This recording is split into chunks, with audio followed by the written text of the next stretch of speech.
pick you up from? Cleveland Avenue. Where on Cleveland? The store, I think. Which store? BP. Was that the same one you were at with that gun? Yes. Where you got arrested in May? Yes. Okay. So, do you just normally hang out at the BP with guns? Yes. All right. So when they came and got you, what did they do? Yes. Hey, I'm trying to figure out who we're talking about. Your Honor, I, first of all, asked him about people, and then I referred to those people specifically. All right. So, Who are those people? Your Honor, I'd ask Phil not to continue the question. He'll have no problem. So is it a vagueness objection? Yes, it's Vegas. Your Honor, I was specific. I asked him about a specific set of people. I don't and know what. I specifically referred to them. Yeah, why would Maybe. we want to know I'm what we're talking about? Do you want to re-clarify, please? I can continue, and then I can ask a separate set of questions. Of course, Mr. Schardt has him on cross. Well, I think we should be clear about what we're talking about right now. Ask. Thank you. Go ahead and clarify. When I asked you about Garlington, Moncton, and Shannon, You said Garlington and Moncton. you didn't hear me say Shannon? No. Yes. That Let's they take a break. was to include. Hang on. Let's just take our mid-afternoon break right now. All right, Mr. Schardt.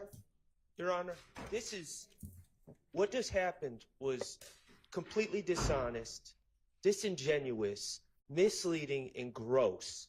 And you objected. I objected, and I wouldn't have even thought about anyone doing this other than the fact that I've seen the prior behavior throughout this trial of this type of nonsense where we try to trick a witness into think we're saying they, meaning 3 people, and then try to convince the jury that we're somehow including my client Shannon when it's clear that the witness is not following. That's what we're talking about. And it's disgusting, and I don't know how we cure it, but I'm going to move for a mistrial.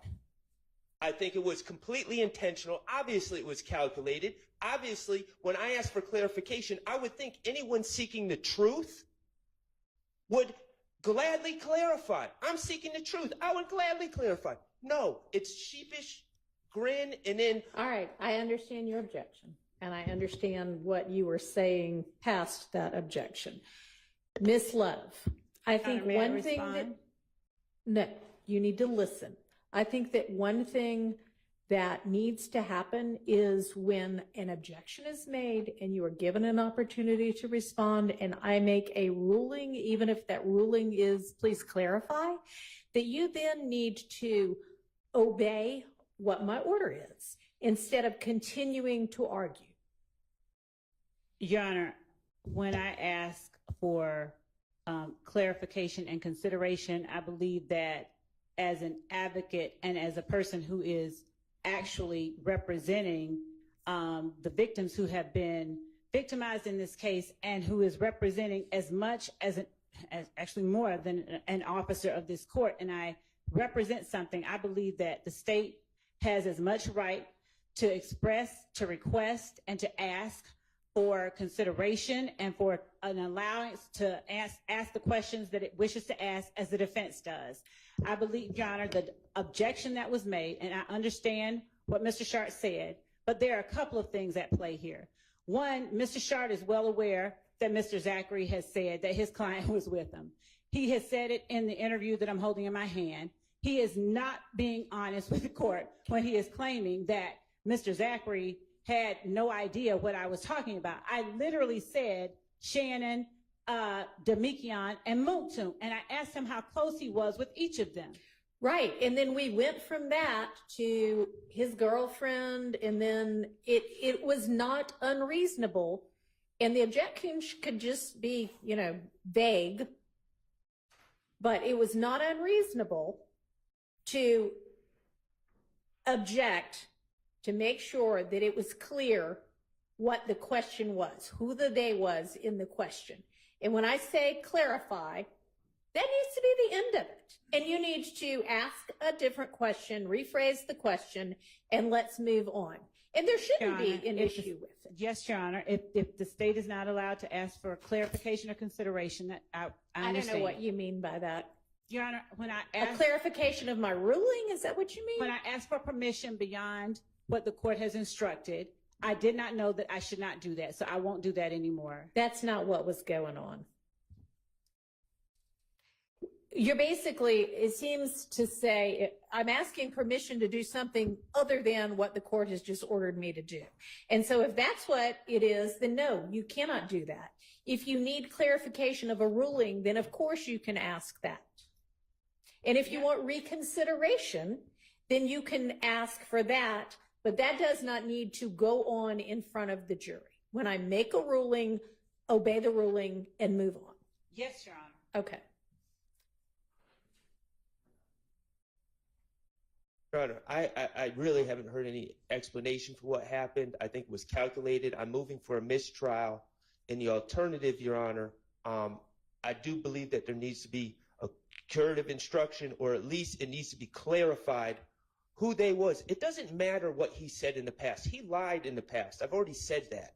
I know what he said in the past. All right. But what he's We don't know, you don't know that he lied. You don't know what the truth is and what the lie is if they are inconsistent. And there may even be a reason for that. Although if they're virtually diametrically opposed, there probably is not an explanation. But when you say he lied, we don't know that. Okay. Just like Miss Love doesn't know when he lied. Well, I'll put it like this. Mr. Stillwell was never charged with those crimes.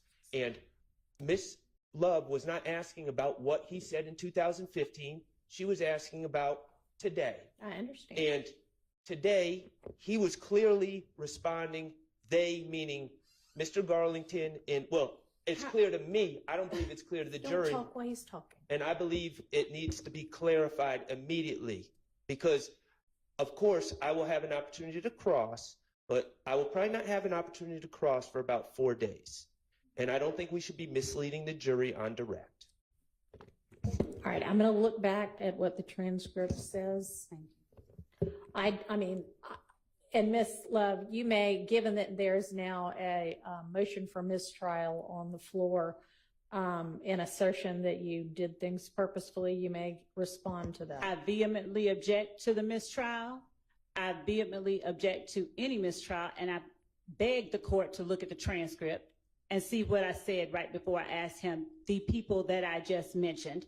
And I would ask that the court, I mean, if the court deems it appropriate that such language is gross and all of the disparaging remarks made by counsel for the defendants are appropriate, that's one thing. But I'd ask that the court limit that type of behavior, which is, you know, not becoming of officers of the court. I agree with that. It is not becoming.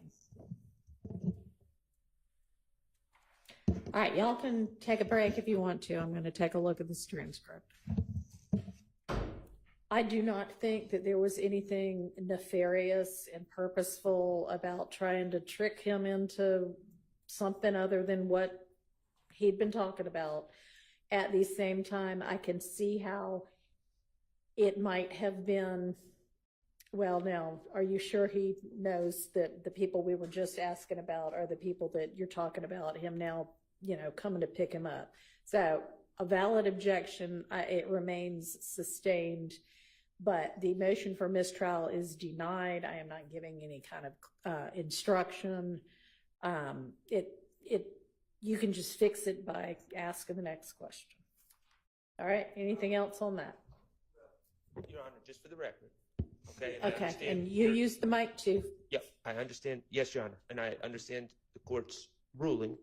I think that the use, all of a sudden, the use of they and those people instead of names, and then when asked for clarification, the refusal to do so, I think suggests that there was some calculation. But I understand the court's finding, but I would ask the court to instruct Ms. Love to clarify with the first question so everyone's on the same page, so there's not confusion amongst the jury who he is referring to when he's talking about they in the car that night. Yeah. Okay, yes, go ahead.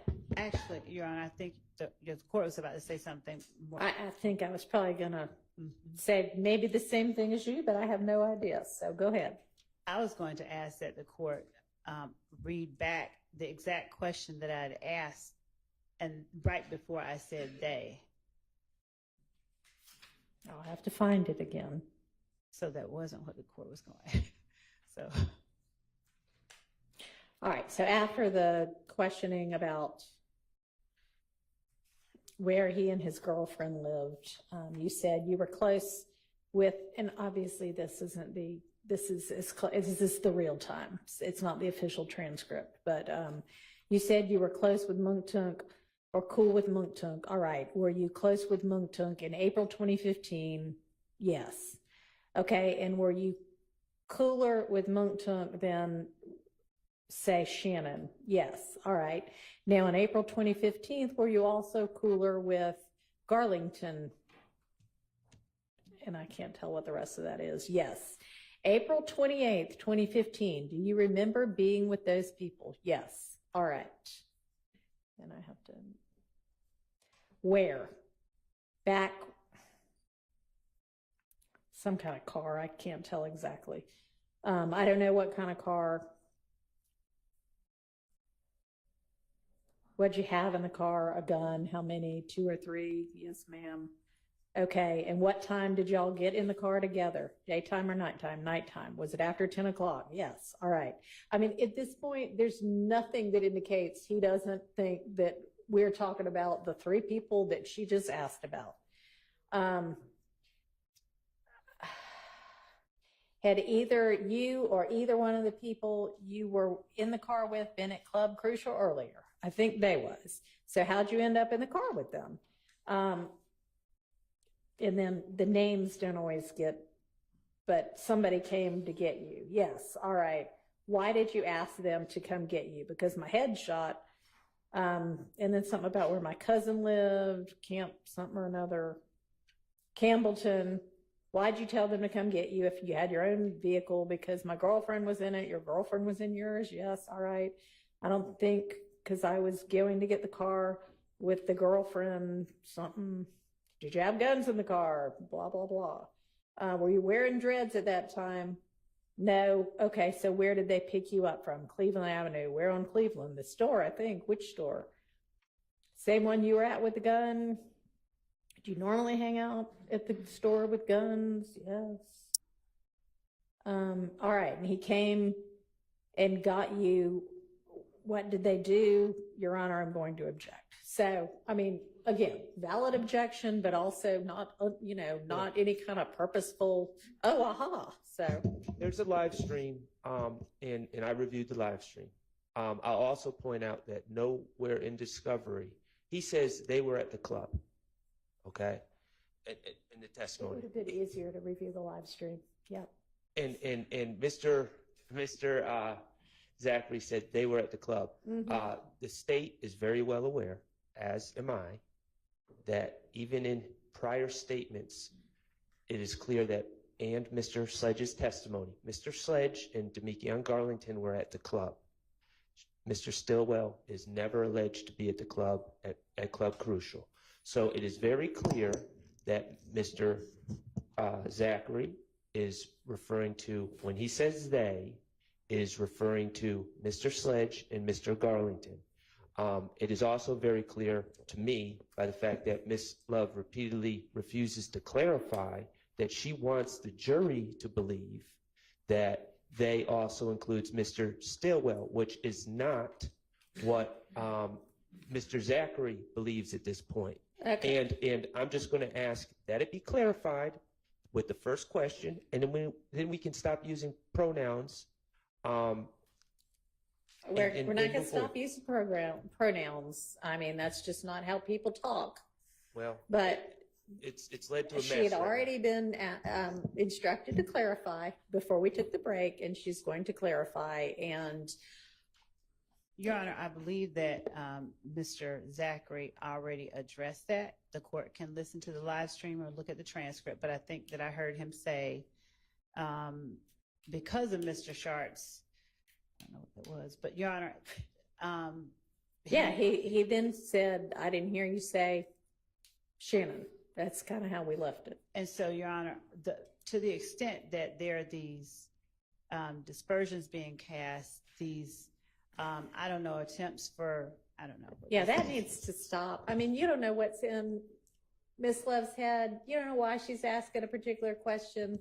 And, you know, just let's stop making it so personal between attorneys. That's really not appropriate. It's not professional. Okay, well, Your Honor, I have strong feelings about what just happened, and I will stop saying what you don't want me to say, but I can't help how I feel about it, and that's not going to change.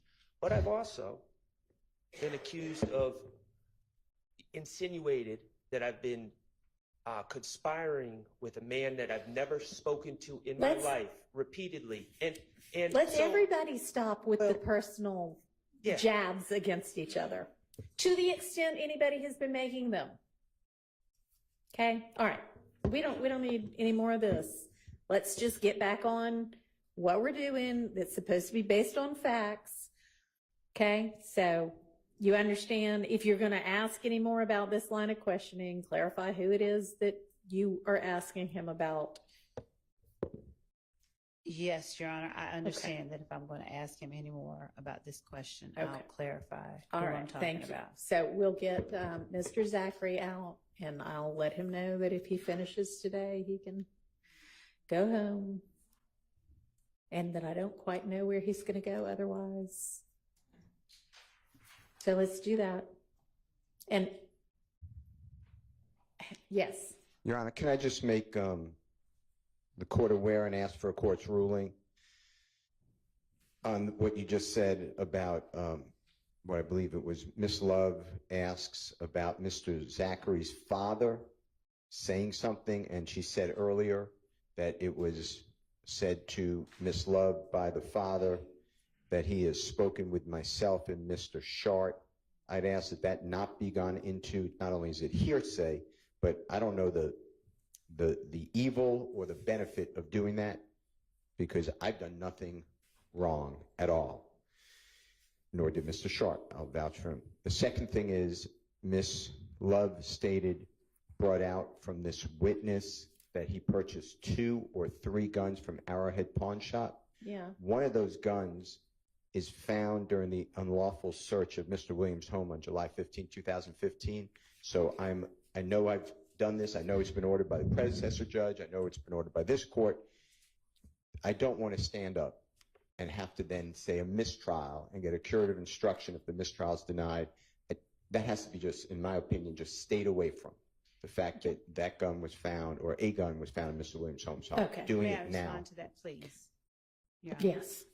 Your Honor, with respect to the pertinent part, which is the part about the gun being found at Jeffrey Williams' home, and the assertion about the unlawfulness of the search, I won't even go back into that. But Your Honor, as it pertains to who he gave those guns to, I believe that it is a valid question, and I will ask that the court instruct or allow me to speak to Mr. Zachary to tell him, don't say anything about where it's located, but I am going to ask him who he gave or who the guns were given to.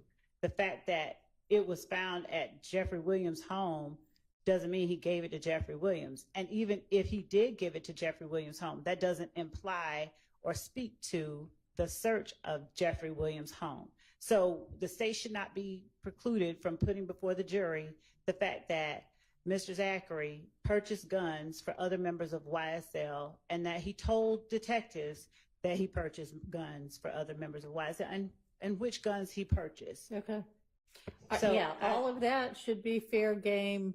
Where any gun was ultimately found, if it was found in a search that was suppressed, should not be gone into. And does this witness even know that it was found? I don't know, but anywhere? because this witness can go off, I want to tell him before he gets, back in front of the jury,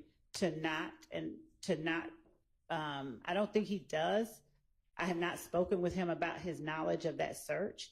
So I want to instruct him when I ask him, who did he give the other one to answer only that question and not anything about where he thinks it might have been found, because I don't have it in, my head. He hasn't told me where he thinks it might have been found. It would be really weird if he answers that, if you just say, who'd you give the gun to? But I mean, I guess better safe than sorry. I mean, I'm sorry, but the court has heard testimony that is non-responsive all day. I believe it's derivative evidence, which has been suppressed. And the law enforcement officers after July 15, 2015 are asking Mr. Zachary about the search of Mr. Williams' home where that gun was found in his name. So I don't believe that it's a proper question because... All right, hang on. He's already testified that he bought several guns from whatever that pawn shop was. So as long as your line of questioning is about that, then that's not derived from law enforcement finding them in the search, is it? Right, no. So, But I believe... And that's why I want to ask and make sure, that's why I'm asking for the court's permission to just tell him, don't mention that. I wouldn't suggest it to him if he does. No. We don't think he already knows it. Just answer the question I ask you. Judge, Yes. he has not answered questions that I've asked him for the last hour. All right. and a half. I will do that. What else? The record, Your Honor, before the next question is asked, I believe I may have to renew my motion for a mistrial. On with the one you just made? Yes, Okay. just for the record. Oh, okay. Yes. No, that's. Thank you. All right. I thought you meant something else just happened. Okay. Yes, you're just preserving it.